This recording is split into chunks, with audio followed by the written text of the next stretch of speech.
Quick question. Are you making the common mistake of only building around current banner characters, leaving your endgame team vulnerable to power creep? Just by curiosity, I used free AIs on premium mode to make a deep search and previous knowledge training to make them relevant on processing the data. After scrapping everywhere it's possible, they estimated that 70% of players eventually hit a wall because they lack a long-term team building strategy. I was literally astonished reading the analysis. So, I found it interesting to treat the subject, don't you think?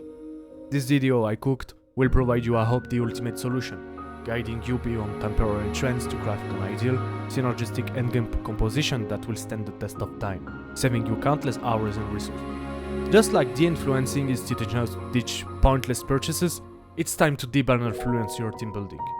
We can like or not the gacha economic model and its team design, but one thing remains true: a well-invested and well-thought best-in-slot team will last you longer and will be more future-proof than the flavor of the month. Like, focusing solely on current banner characters blinds you to better long-term solutions, and teams that can overcome current metas, sometimes brute forcing the content or specific mechanic. The common pitfall of immediate gratification versus strategic planning. I will show you my thought process and criteria, then submit 3 teams that I consider perfect. The last one will surprise you. First, you need to understand core roles and avoid the traps: DPS, sub-DPS, support, and how they truly interact. There is in WoW 3 types of comp to differentiate. The first is hyper carry DPS comp. One DPS does 90% of the damage in the rotation. Everything is set up around him to make this unit shine. Committing to best in slot comp can feel satisfying, but this is a structure to avoid at all costs because it's the less future-proof in my opinion. Here's why. If you want later to invest vertically, you will have to wait the rerun of this particular unit. And if the unit is power crept, the comp itself loses its purpose, and you will have to pray that the 2 others will be able to fit somewhere else. Repeat the cycle, and you will end with a box closer to a graveyard of fallen heroes, ephemeral stars, shining bright with a short lifespan to end in oblivion, than a dynamic and alive environment. You get the idea. Few examples to illustrate: Zanicomp, Jinxie, Carlotta, Shangli Yao, Camellia, Jian. Some of them are still relevant, and got saved by the release of other units to raise up the total damage ceiling, but others fall off, and didn't find another environment to evolve and shine. Remember, you wanna invest smart. You can't always pray a unit out of nowhere will fit your dead DPS comp to give him a second life. It works sometimes, but that planning is not reliable. Second is hyper synergy comp. High risk, high investment, but very performant. I think most of them are candidates, except one. I will explain you later. If you want to check my previous video, I talk more about that archetype and why I think it's problematic. And the third one, and I think it's the best, is super synergy. Those comp have at least 2 units bringing a lot of damage and or buff on the table. They have very high DPR, and because there is more contributing units, it's easier to invest on vertical investment because rerun will be statistically more frequent. Or even sometimes you will be in a position where replace only one unit is necessary to raise up against the damage ceiling and avoid the abandon of the core comp. Quick examples: Mono Fusion, Mono Havoc, Augusta Duo. You can go deeper in the cooking with double heavy buff like Frolova Jian, Jian with Chakona, etc.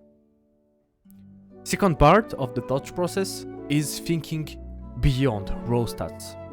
Synergies and powerful buffs that will help future-proofing your team against power creep and new content. That sounds counterintuitive, but raw damage source buff is not necessarily the best buff overall. Pushing the cursor further on the element, debuffing the opponent's defense or elemental resistance, or adding another layer of damage is in a lot of game, and WoW does not make the exception, very efficient.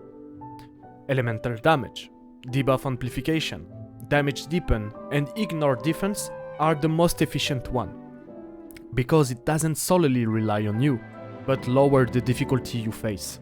You're not necessarily stronger, but the enemy becomes way easier. And in situation where your unit by itself is not enough, a big boost is not the best answer. On top of that, if you had another layer of damage to support your effort, like coordinated attack damage, like Frolova's ultimate, you will overcome most of the difficulty. And to finish this part of the video, my last criteria. How many spots will you make available when investing on specific units? and how many units will benefit from their investment. Yes, my leaning is that it's not necessarily the best to go all in on the main DPS. Most of the time, supports and sub DPS have way better sequence node, because not only they will buff better your best unit, but they will also buff the other members of your team. It is like if all your team had dupes.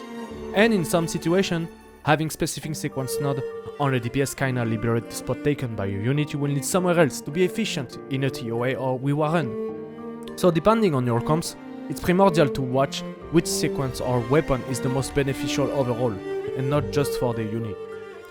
Now we have set up the thought process and criteria, let me introduce you 3 teams that will last you longer than your last relationship if you invest at least at S0R1. First team, Cartetia. Now, right now this team is the best in the game, there's absolutely no debate, like, numbers don't lie. It's on my criteria as the best team to invest. Indeed, even at S0R1 the Cartetia Chakona duo is a powerhouse. Chisa is coming to replace Arrow Rover.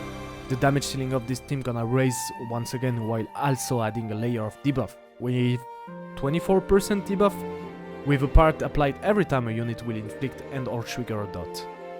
On top of that, look more closely the profile of this team. They have a very easy access to high crit values, perfect for new players and free to play. But Psychos Cartetia is not on banner.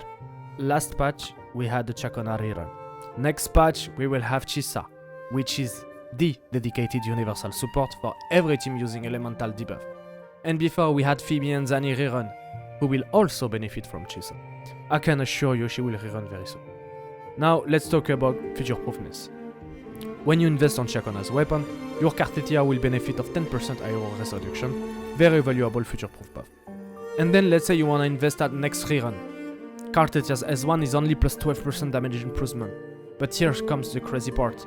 S2 is 70% damage improvement. This team is like a E2 S1 Acheron or E2 S1 Firefly team, but with way more layer of improvement. You wanna invest on a larger scale.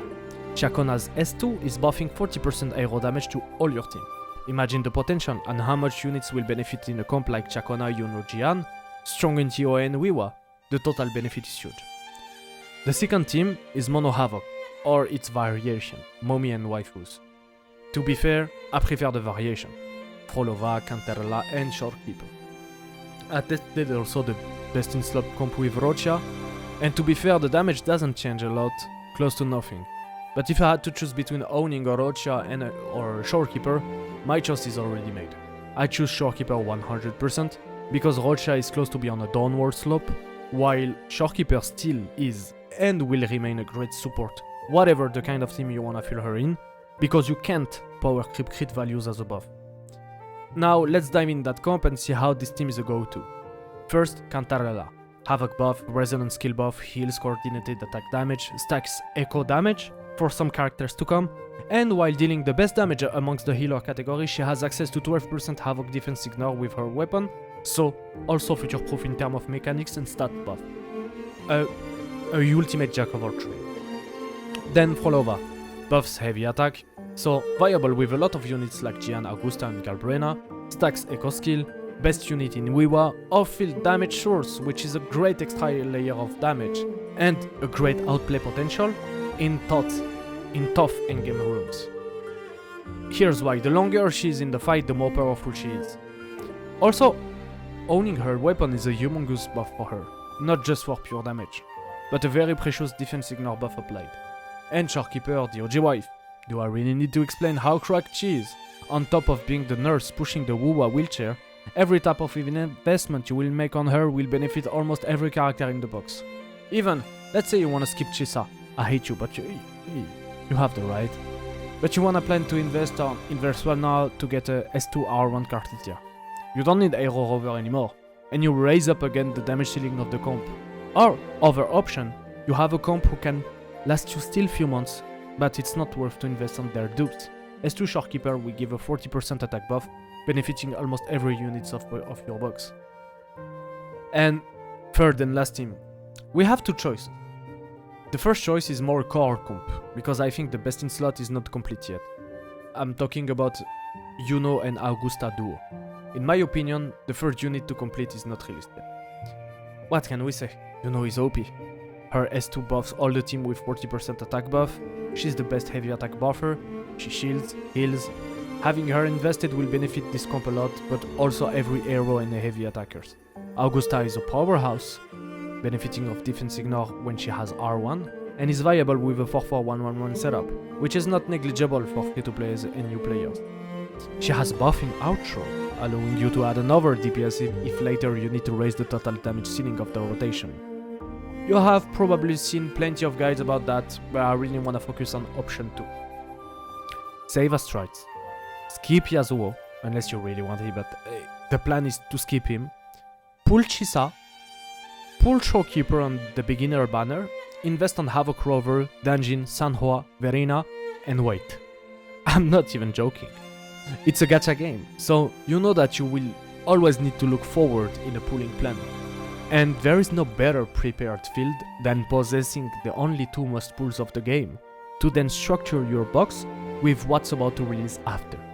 Shorekeeper is the must pull for every crit comp, Chisa is the must pull for every debuff comp, and Kurogame released only 2 of them, 3 if you wanna count Piba main DPS as a standalone comp, but you have at least 4 teams. So 8 units waiting to release where Chisa gonna be the best in slot unit. Everything in Chisa's kit is absolutely broken. She has great damage, she heals, she applies a total of 24% defense shred, which is a very future-proof and valuable buff for all rotation, and fits every comp who will apply a debuff. She is as meta-defining impactful than a support future-proofing a lot of comps. Quick TLDR, quick parenthesis. I'm throwing the ID on the video. If you like it, like the video and tell me in the comments. I wanna relate even more with what I say and get a kind of proof of concept, proof of work by starting over a brand new free-to-play account to clear Endgame as a brand new free-to-play newbie. Because some free-to-play have zero issue by being a day one player and they got either the time to accumulate the resource, either the experience, or because some of them began the game at the good moment and benefited of perfect banners. While the reality is that in my DMs I read sometimes a lot of free-to-play who struggle, and I really want to help them on a larger scale than person to person in DM. What do you think? I hope you enjoyed the video and the showcase. Now the keys of Endgame clear are in your hand. I'm sure you're gonna succeed. Don't forget to like, subscribe. My socials are in the description, and as usual, take care of yourself and your finances. See you next time. Peace.